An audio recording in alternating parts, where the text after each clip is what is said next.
कुछ नहीं बोलना सहने का मतलब होता है। कुछ नहीं बोलना, मन कह रहा मुझे ऐसा करना है, मुझे ऐसा करना है, मुझे ऐसा, कुछ नहीं बोलना। कुछ भी उसकी जलन जो हो रही है किसी से नहीं कहना, शांत गंभीर, खत्म। पर उपासक क्या करता है, जो कच्चा उपासक है, नहीं नहीं अब मेरे मन में आ रही, मेरे मन में जलन हो रही, मुझे ऐसा करना है, मुझे ऐसा नहीं। शांत, ना बोलना है जो मन में आ रहा है, ना उसकी जलन पर ध्यान देना है, अपने मंत्र नाम उपासना कर्तव्य में लगे रहो, शांत हो जाएगा। इसके शांत करने की युक्ति है, इसे मतलब मत रखो। जैसे एक पागल आदमी रोड में खड़े तुम्हारे ऊपर कंकड़ फेंके, थूके, गाली दे, तो अपने लोग क्षमा भाव से कि वो पागल है, ऐसे मन अभी पागल है, इसके निर्णय पे ना हो। ये क्षण क्षण में बदल, इसको भजन से मतलब नहीं है, इसको क्षण क्षण में नवीन नवीन प्रपंच चाहिए। ये मनशः वेगम, मनोवेगम, इसका स्वरूप यही है, यही बंधन और मोक्ष का कारण है। ये क्षण क्षण में प्रपंच चाहता है। 5 ज्ञानेंद्रियों के द्वारा ये जाल रचा करता है जीव को फंसाने का। जहां हो, जैसी परिस्थिति में हो, बहुत अच्छी परिस्थिति भगवान ने दी, उसी परिस्थिति में भजन कर ले जाओ। परिस्थिति बदलने की जरूरत नहीं है, भजन करने की जरूरत है। भजन कर ले गए तो स्थिति बदल जाएगी, परिस्थिति नहीं। परिस्थितियां कहीं भी अनुकूल नहीं होती, स्थिति अनुकूल बनाई जाती। भजन के द्वारा स्थिति, जीवन में कभी कोई परिस्थिति ही ऐसी नहीं रही जिसमें भजन किया जा सके। जीवन में पूरे, अगर पूरे जीवन के तारतम्य को देखते हैं तो एक कष्ट की वेदी पर स्वाहा ही स्वाहा होता रहा है। जीवन की आहुति केवल कष्ट पर, और आज भी कष्ट ही कष्ट। फिर आप सोचोगे सुख किसे कहते हैं? ऐसे कांटों वाले पेड़ पर ऐसा सुगंधित फूल खिलता है कि जिससे परमात्मा मुग्ध हो जाता है। जीवात्मा नहीं, परमात्मा मुग्ध हो जाता है। वो ये मार्ग है। उस सुमन को लेकर वो अपने श्रृंगार में लगा लेते हैं। सुमन, सुंदर मन, ये कांटों पे खिलता है। जैसे गुलाब का फूल कांटों पे नहीं खिलता, हाँ ये कांटे हैं। हर द्वंद की पीड़ा को सहता हुआ जब उपासक आगे बढ़ता है तब सुमन खिलता है। उस सुमन को प्रियाजू अपने केश पास पे धारण करती है। उस सुमन को प्रियाजू अपने कर कमल में लेती है। अगर आप सहना नहीं सीखे, मांगे बनी रही हृदय की, ऐसा हो तो भजन हो सकता है, ऐसा हो तो भजन, तो लिख लो आप। मन बहुत चंचल है, इसको हर समय नवम नवम नवम, जहां जैसी परिस्थिति उसी में भजन करके निकल चलो। गृहस्थ में हो, विरक्त में हो, गांव में हो, शहर में हो, जहां जैसी परिस्थिति, परिस्थिति बदलने की कोशिश मत करो, स्थिति बदलने की कोशिश करो। जिनको लगता है परिस्थिति बदल जाएगी तो भजन होने लगेगा, नहीं। भजन होने लगेगा तो किसी भी परिस्थिति में भजन होने लगेगा। भजन नहीं तो किसी भी परिस्थिति में नहीं होगा, पक्का समझ लीजिए। इसलिए मनोवेगम, ये जो मन का वेग आ रहा है, इसको आप सहना सीखो और प्रियाजू पर भरोसा रखो। उनको जैसी परिस्थिति देनी होगी दे देंगी ना, भरोसा रखो। अगर मांग मुख से निकाल दी तो अधूरापन साबित हो जाएगा कि हमको ये खाना पीना, ये हमको पहनना, ये ऐसी परिस्थिति, ये ऐसी छोड़ दो। जोई जोई प्यारो करे सोई मोहि भावे। शांत हो जाओ, मन के वेग को सह जाओ। क्रोध वेगम, महाप्रभु कह रहे कुत्सितवाद विकार ही। समस्त विकारों में प्रधान विकार होता है काम। काम से ही क्रोध का प्रादुर्भाव होता है। क्रोध एक वृत्ति है जो आने जाने वाली, स्थायी कोई नहीं है। जिस समय आपके अंदर क्रोध आए, इस समय मौन होकर हट जाइए वहां से। तुरंत जाकर थोड़ा ठंडा पानी पिए। प्रभु के चरणारविंद की तरफ अपनी वृत्ति को ले जाने की कोशिश कीजिए। उस व्यक्ति से चिंतन हटाइए जिससे क्रोध आ रहा है। उस व्यक्ति की उस क्रिया से चिंतन हटाइए जिससे क्रोध आ रहा है, हट जाइए। ये क्रोध का वेग अगर आता रहा तो भजन करने पर भी अनुभव नहीं हो पाएगा। एक बार अच्छे से क्रोध आ जाए, अंदर हृदय जल जाए, तो 1 महीने भजन के प्रभाव को रोक देता है पूज्य बाबा के उसमें। फिर आप अगर 12 बार साल में आ गया तो क्या अनुभव में आ गया। इसीलिए 20-20, 50-50 वर्ष हो रहे हैं, कुछ अनुभव में नहीं आ रहा। बहुत सावधान। क्रोध हमारा नाश करता है, किसी और का नहीं। हमारे भजन का, हमारे हृदय के आनंद का, हमारी वृत्ति का बड़ा हल्का स्वरूप हो जाता है क्रोधी पुरुष का। इसलिए क्रोध को सहना है, उसके वेग को सहना है। वाणी के वेग, मन के वेग और क्रोध के। अगर क्रोध के वेग को सह गए तो अगला है हिंसा का वेग। वो अपने आप सह जाओगे, क्योंकि क्रोध से ही हिंसा होती है। हिंसा का वेग, वाणी के द्वारा बहुत हिंसा होती है। ऐसे कठोर वचन बोल दिए जाते हैं जो हृदय को चुभते रहते हैं। बाहर का डंडा लगा है, पिटाई हुई तो 2-4 दिन में ठीक हो जाएगा, लेकिन हृदय में जब पिटाई की जाती है कठोर वचन के द्वारा, तो 10 साल बाद अगर दिखाई दे तो फिर ये वो बोला था, ऐसा बोला था, वो हृदय में घाव बना रहता है। वाणी का हिंसात्मक स्वरूप प्रायः क्रोधी जनों में ही पाया जाता है। अगर क्रोध वेग को सह गए तो वाणी के द्वारा हिंसा नहीं होगी, और मन के द्वारा मलिन हृदय में हिंसा का भाव होता है कि चलो हम वैष्णव में मारेंगे तो नहीं, पीटेंगे तो नहीं आपको, लेकिन भगवान तुम्हारा नाश करेंगे, भगवान बहुत जल्दी, ऐसा भाव मन में, ये भी हिंसा है। शरीर के द्वारा तो ना वाणी के द्वारा, ना मन के द्वारा, ना शरीर के द्वारा। क्यों? उसके हृदय में भगवान बैठे हैं, हमको उनको रिझाना है। हमें निर्दोष होकर भगवत प्राप्ति करनी है। ये हजारों दोषों की पंक्तियां यहां हैं। कोई कह दे हम निर्दोष हैं, हमें लगता है कि यही सबसे बड़ा दोष है। नहीं तो अंदर देखा जाए ना, तो क्रम क्रम से धीरे धीरे निर्दोष हुआ जा रहा है प्रभु की कृपा से। कोई जन्म से निर्दोष नहीं होता, वो तो अवतार होते हैं भगवान के। एक पद में था, शरण जिसको ले ली हृदय से लगा, और विषय पंख से धीरे धीरे, क्रमशः विषय पंख से धीरे धीरे उसको हटाया। हित जो महाराज जी के लिए आया, हमारे हृदय को धीरे धीरे निर्विषय किया जा रहा है। और सहत सहत बाढ़े भगत ग्रहतन गुरु हितगार, इन दोनों का मिलान कर धीरे धीरे सहाते सहाते हमें निर्विषय किया जा रहा है। आचार्य चरण, इष्ट देव, गुरुदेव कर रहे हैं। हमको राजी रहना है। जैसी परिस्थिति है, जैसी भी हमें गुरुदेव रख रहे हैं, इष्ट देव रख रहे हैं, हमें राजी रहना है। इससे क्या होगा कि हमारे अंदर क्रोध नहीं आएगा, गुस्सा नहीं आएगा। नहीं, ये इतना बेईमान मन है कि इष्ट देव पे भी गुस्सा कर सकता है, ये आचार्य पे भी गुस्सा कर सकता है, ये परम कृपालु गुरुदेव पर भी गुस्सा कर सकता है। क्रोध वेग सह गए तो वाणी और मन और शरीर के द्वारा जो हिंसा का वेग है उससे बच जाएंगे। फिर कह रहे हैं उदर वेगम, उदर वेग भूख। आप लोगों को तो हमें लगता है कि इस वेग को सहना ही नहीं पड़ता। ये जो विरक्त गंगा किनारे घूमने वाले हैं, इनको ज्यादा इस वेग को सहना पड़ता था, क्योंकि प्रायः कभी ऐसे शाम के समय पहुंचना होता, जब आप गंगा किनारे नहीं रुक सकते तो आश्रम, अब वहां पूछ लिया तो पूछ लिया, नहीं पूछ लिया तो राधे श्याम पढ़े।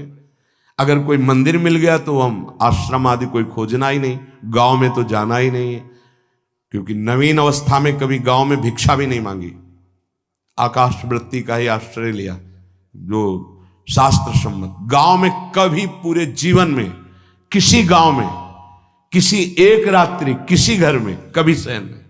गांव के किनारे मंदिर मिला या कोई आश्रम संत जनों का, वहां भूख के वेग को जो सह जाए तो भजन में बहुत रुचि हो जाती, क्योंकि भजन से चित्त हटेगा तो भूख व्याकुल करेगी, और उसकी व्याकुलता से बचना है तो भजन में लगना पड़ेगा। और आपको सच्ची कहते हैं कि कई कई दिन भोजन न मिलने पर भी शरीर में गंगा जल के कारण कभी कमी महसूस नहीं हुई। जो दूध में पावर है उससे अधिक सामग्री गंगा जल में है। अब वो बहुत से ऐसे नगरों के समीप से गंगा मैया निकली जहां से बड़ी बड़ी फैक्ट्रियों का, तो नहीं, बहुत सुंदर गंगा जल, वो तो सुंदर है ही, था, है, रहेगा। अपने लोग बड़े बड़े ऐसे नाले ऐसे जिससे वो भाव तो है पर वस्तु तत्व तो है, पर जो दृश्य है वो अब गड़बड़ हो रहा है। ऐसे यही बड़ा नाला गिर रहा है सामने जाके, अब वहां ऐसे रज लेके ऐसे लगाओ तो दुर्गंध युक्त निकलेगी, क्योंकि वो ऐसे देखो तो ऐसे पदार्थ बहते नजर आ रहे कि अब ये दुर्भाग्य ही है समय का कि परम पावन गंगा यमुना जैसी नदियां जहां स्नान आचमन और भरपेट जल पीकर परम पवित्र और भगवदानंद में डूबा जाता था, वो भी सौभाग्य छिन रहा है। तो अगर सब सुविधा है तो भी हफ्ते 10 दिन में एक बार इस वेग को सहना तो सीखे। कस के भूख लगे और आज नहीं पाएंगे। एक दिन किसी व्रत का अनुष्ठान करने के लिए हम नहीं कह रहे, लेकिन इस वेग का आनंद तो लीजिए ना कभी। एक टाइम का छोड़ दीजिए, एक दिन केवल हफ्ते में सुबह थोड़ा ले लिया, बस अगले सुबह लेंगे थोड़ा, तो आपकी दिनचर्या नहीं बाधित होगी। आपको तो मिल रहा है ना, मिल ही नहीं रहा था। जो उदर वेग है, भूख में भजन का एक तार जुड़ता है, ये देखा है। क्योंकि ना तो नींद आएगी और ना कहीं और कोई प्रपंच की गुंजाइश है, क्योंकि उदर वेग जब भूख से व्याकुल जी होता है तो बचने के लिए एक ही उपाय है, केवल भगवत चिंतन। हटो उसके चिंतन से। ये पूर्व के संतों ने बहुत कष्ट पूर्वक भजन करके जो लाभ प्राप्त किया है वो आप लोगों को सहज में मिल। कभी कभी अपने को इससे परिपक्व करना चाहिए।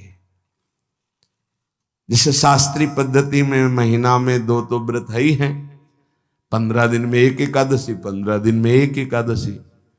वो इसीलिए रखा गया है सार्वजनिक रूप से कि वो संयम को ना कर पाए, तो 15 दिन में एक दिन संयम पूर्वक पवित्र भजन। अपने लोग जानबूझकर हफ्ते में एक टाइम छोड़ दें या एक दिन कभी ऐसे, तो उदर वेग को सहते हुए भजन। उदर वेग देख लो, उदर वेग को सहने के लिए तो अगला जो बात कह रहे हैं वो अपने आप सह जाओगे। जैसे क्रोध वेग को सह गए तो हिंसा वेग पर आप शासन कर लेंगे, ऐसे उदर वेग को सह गए तो उपस्थ वेग को सह जाएंगे। उपस्थ वेग कहते हैं जनेन्द्री के कामोपभोग को। जब पेट में भरपेट भोजन ही नहीं है ना, तो और कुछ चिंतन ही नहीं रहा। यौवन अवस्था जवानी ऐसे भगवान ने काटी है कि याद ही नहीं रहा कि संसार का कोई सुख होता है। भाई एक लक्ष्य ब्रह्माकार वृत्ति कैसे कैसे तत्वबोध हो, बस कठिन से कठिन जहां वैराग्य की भूमिका वहां कूद जाना, उसी में स्थिति में आने की कोशिश करना, देह राग का त्याग करना, ये युद्ध चल रहा था। बड़ी कृपा है। उपस्थ वेग, इसका जनेन्द्री का वेग आता है। जो स्कूल में आदतें जिनकी गंदी हो गई बच्चों की, फिर आगे वो संयम में, उनको बहुत बाधा है।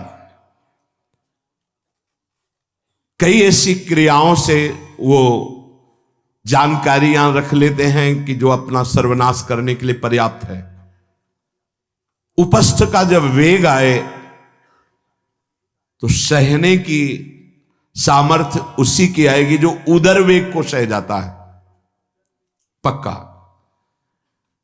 किसी उपासक को देखा बहुत शरीर कृश हो रहा है, तो पूछा क्यों, भोजन क्यों नहीं करते, आप ऐसे कैसे हो रहे, पहले तो आप ऐसे नहीं थे, आप तो पहले बहुत स्वस्थ थे, फिर क्यों, कहा ऐसे नहीं, बताइए क्या, ज्यादा आवश्यकता नहीं है, जीने के लिए बस प्राण पोषण के लिए डाल लेते हैं, क्योंकि जो शांति चाहिए वो तो इतने से मिलेगी ना। बहुत सुंदर, बहुत प्रसन्नता है। ठीक है, ठीक चल रहे हो आप, पर इतना पाते रहो कि सीढ़ियां चढ़ उतर ले, इतना पाते रहो कि आपका शरीर काम करे। बका हृदय में बहुत प्रसन्नता है, बहुत सुंदर। संयम में अपने आप को ले आना ये महात्मा का लक्षण होता है, चाहे स्त्री शरीर हो चाहे पुरुष शरीर हो। धन्याति धन्य। आप अपने आप को कस दीजिए, यही तो राग त्यागना ही। जो जवानी में अपने आप को जला दिया वो बुढ़ापे में चमकता है, ध्यान रखना। जो जवानी में उद्दंडता में समय व्यतीत किया वो बुढ़ापे में गंधाता है, ये भी ध्यान रखना। गंधाता, वो अंदर जो दुर्गंध के पौधे थे ना, वो सब दुर्गंध फैलाते हैं। पूज्य श्री पंडित गया प्रसाद जी महाराज जी ने कहा, गृहस्थी में होते हुए भी 40 और 45 के बीच में काम विजयी हो जाना चाहिए, नहीं तो जीवन बिल्कुल बर्बाद हो जाएगा। जो कुछ गृहस्थ धर्म की सेवा है 40-45 के बीच तक हो जाए, मतलब 20 से 25 से ब्याह हुआ आपका, 40-45 तक लड़का बच्चा, इसके बाद अखंड ब्रह्मचर्य धारण कर लो। 40-45 से संयम में हो जाओ तो तुम्हारा जीवन सार्थक हो जाएगा। पूज्य पंडित गया प्रसाद जी महाराज।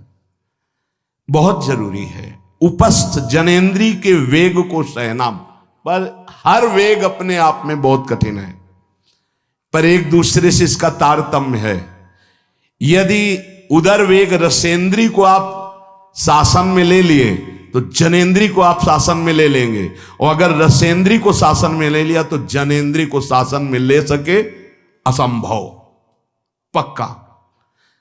और जनेंद्री रसेंद्री के सब खिलवाड़ चल रहे, तो परमार्थ और भगवत प्रेम प्राप्ति तो सब अभ्यास जिनका भगवदाकार हो गया है, वो विषयान ग्रहणम तो मुंचंत हुआ।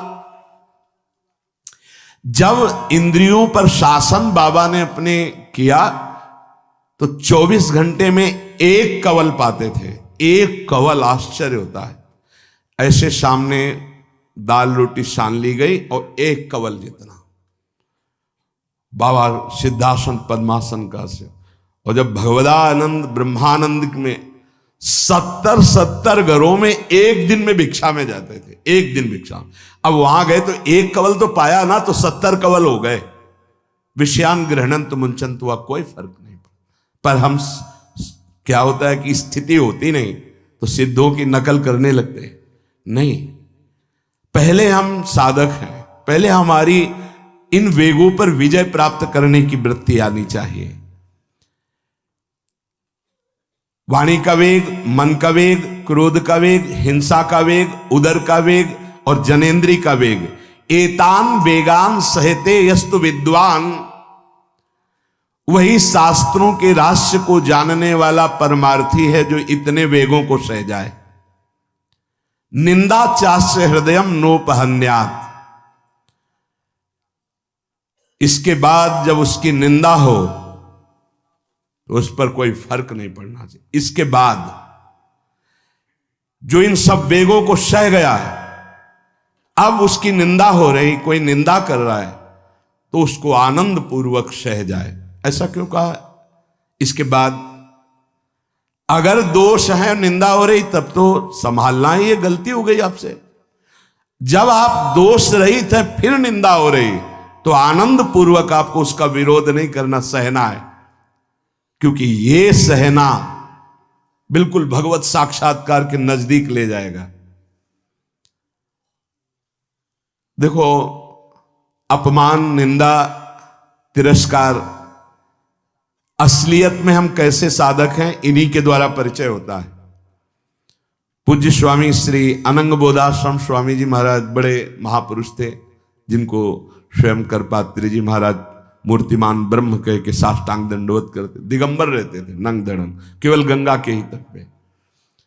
वो महीने 2 महीने में और कहीं नहीं जाते थे।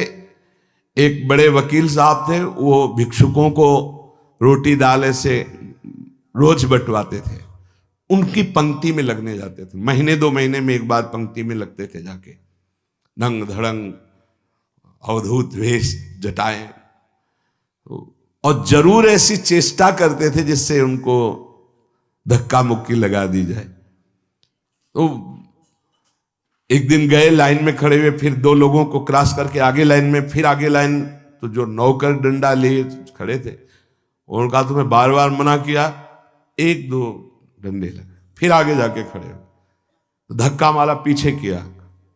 और ऐसा ये महीने 2 महीने में वहां सहने जाते थे। अचानक उस दिन वकील निकले, उन्होंने देखा अरे स्वामी अनंग दास, पता है तुम्हें कौन? साष्टांग दंड। उस दिन से जाना बंद कर दिया। फिर एक दिन गए थे प्रभुदत्त ब्रह्मचारी जी के यहाँ, कहां असनी है और कहां जोशी, गंगा किनारे पूरी रात चल करके पहुंचे। 2 बजे आवाज लगाई, ब्रह्मचारी। स्वामी जी उतरे नीचे, साष्टांग दंड, बैठे।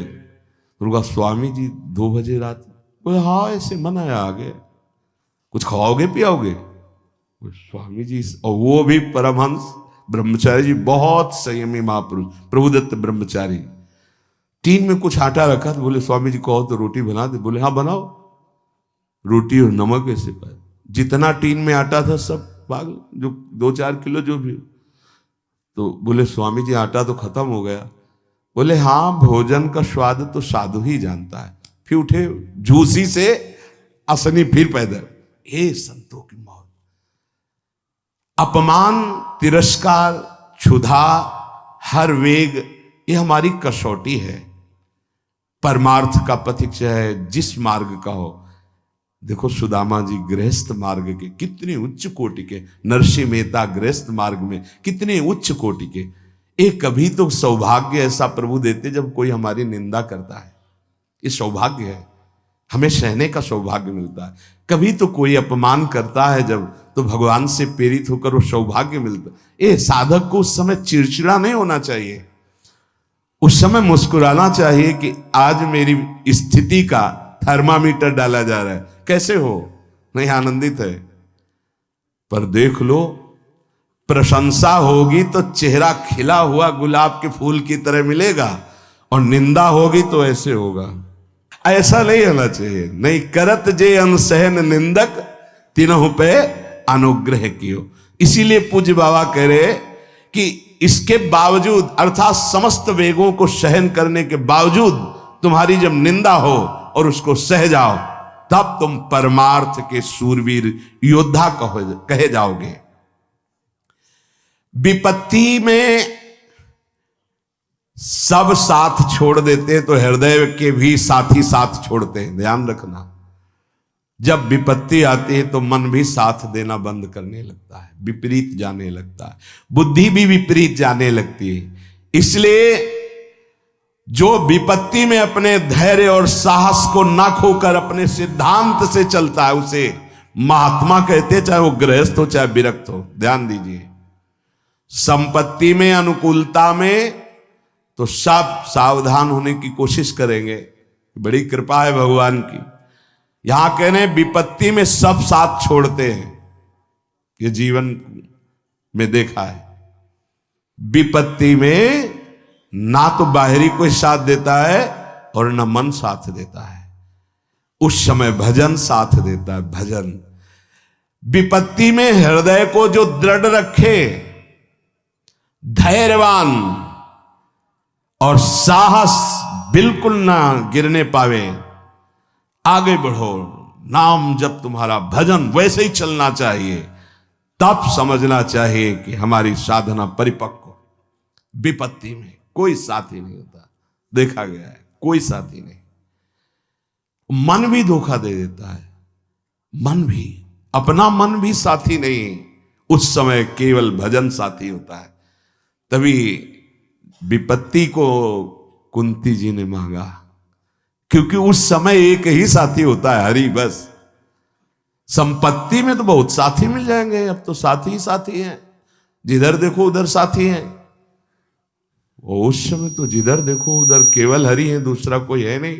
ये बड़ा सुख मिलता है जब तिरस्कार और विपत्ति एक साथ होती है, तो सीधे प्रभु से फोन में बात होती, सीधे प्रभु होते हैं कि आपके सिवा को। इसीलिए बहुत प्रवीण है कुंती माता, इसीलिए कहा कि मुझे विपत्ति दीजिए जो हर कदम में आपका स्मरण कराती है। अच्छा, प्रभु जब कृपा करते हैं तो ऐसी विपत्ति देते हैं कि अंतिम श्वास तक वो बनी ही रहती है, अंतिम श्वास तक बनी रहती है। हर कदम पर जैसे गार्ड रखा जाता है ना, सावधान, यहां से ऐसे ऐसे ऐसे हर समय विपत्ति महारानी सावधान, तुम्हारा जीवन कभी भी नष्ट हो सकता है, किसी भी क्षण नष्ट हो सकता है, इसलिए हर समय लक्ष्य पे रखो अपनी दृष्टि प्रिया प्रीतम पे। ये कृपा होती है। तो उपासक को जब विपत्ति मिले, सब साथ छोड़ दें, मन भी ना लगे, तब धैर्य और साहस दोनों को सुरक्षित रखते हुए साधना में समय आया है, परीक्षा आई है, फेल मत हो, धैर्य पूर्वक डटे रहो, निकल जाएगा। ये तूफान है, मन का तूफान है, माया का तूफान, निकल जाएगा, आगे बढ़ो। अगर भूल गए तो इससे बड़ी कोई हानि नहीं होगी, ध्यान देना। साहानिस्तन महच्छिद्रम सा चांद्र जड़ मूढ़ता यन्मुहूर्तम क्षणार्धम वा वासुदेवम न चिंतयेत। अये उपासक, वो मुहूर्त, वो आधा क्षण जिसमें आप अपने प्रभु को भूल गए, किसी भी प्रकार से अपमान को देखकर, निंदा को सुनकर, विपत्ति के चक, सबसे बड़ी हानि हो जाएगी। आधे क्षण के लिए भी प्रभु को नहीं भूलना। सबसे बड़ी त्रुटि अंधापन, जड़ता, मूर्खता होगी कि उपासक निंदा सुनकर अपमान की परिस्थिति में या विपत्ति में अपने प्रभु को भूल जाए। नहीं, एक क्षण के लिए भी नहीं, ना संपत्ति में भूलेंगे और ना विपत्ति में भूलेंगे। जो उपासक है वो ममता शून्य होता है, इसलिए उसका भजन नहीं रुक सकता। न शरीर पे ममता है, न किसी संबंधी पे ममता है, तो विपत्ति किस पे आएगी? इन शरीरों पर ही तो आती है। विपत्ति किस पे आएगी? संबंधों पर ही तो आएगी। तो उसका भजन क्यों नहीं रुकता? क्योंकि ममता शून्य है। इसीलिए इस ममता पर प्रहार गुरुदेव करते हैं, आचार्य शास्त्र करते हैं।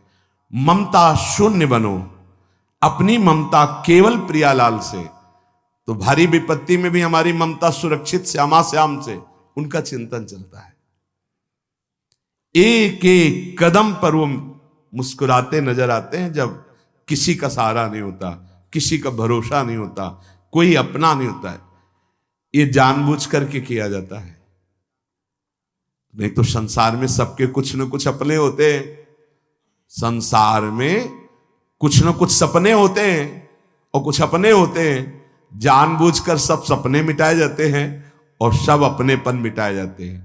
हमारा स्वप्न भी प्रभु होते, कल्पना, भावना, चाहत, गति, जो हमारे प्रभु होते हैं, हमारा अपनापन भी प्रभु से होता है। अब व्यवहार में सब अपने हैं।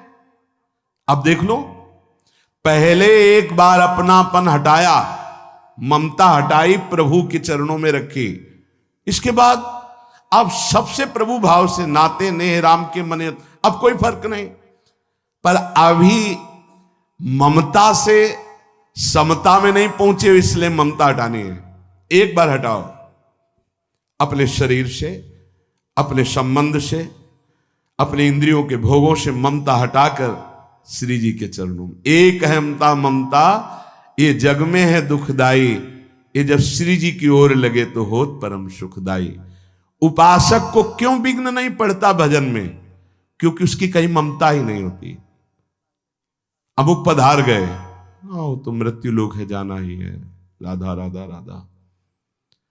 बलराम ब्रजवासी बताते हैं कि उनके बगल में एक गृहस्थ भक्त थे, तो उनका पुत्र मथुरा गया तो एक्सीडेंट से पधार गया, और उनके 4 घंटे जप का नियम था, तो 2 घंटे हुए थे, वो जप रहे थे। सूचना ही कि आपके पुत्र का एक्सीडेंट हो गया और ऐसा ऐसा, तो उनका है या पधार गया? बोले पधार गया। बोले जब पधार ही गया तो आगे का कार्य आप लोग देखो, 2 घंटा रह गया, पूरा जप हो जाने पर ही हम उठेंगे। पूज्य श्री मुखिया जी महाराज जो इस समय गाते हैं, राधा वल्लभ जी इनके पिताजी बड़े मुखिया जी कहे, जहां राधा वल्लभ जी के सामने हारमोनियम में ऐसे हाथ रखा और एक बार राधा वल्लभ जी को देखा, आंख बंद की, तो समाज पूरी होने के बाद ही आंख खुलेगी। इतने में सूचना है कि आपके बड़े पुत्र को अग्नि के द्वारा ऐसा, तो शरीर पूरा हो गया। तो बस राधा वल्लभ जी की तरफ देखा, आंख मूंद ली, पूरी समाज करने के बाद ही उठे। क्यों? क्योंकि ममता शून्य है। ममता युगल चरणारविंद में राधा वल्लभ लाल जी के जाने का समय निश्चित है, चला गया। अब हम श्री जी की सेवा में उसका मंगल ही होगा।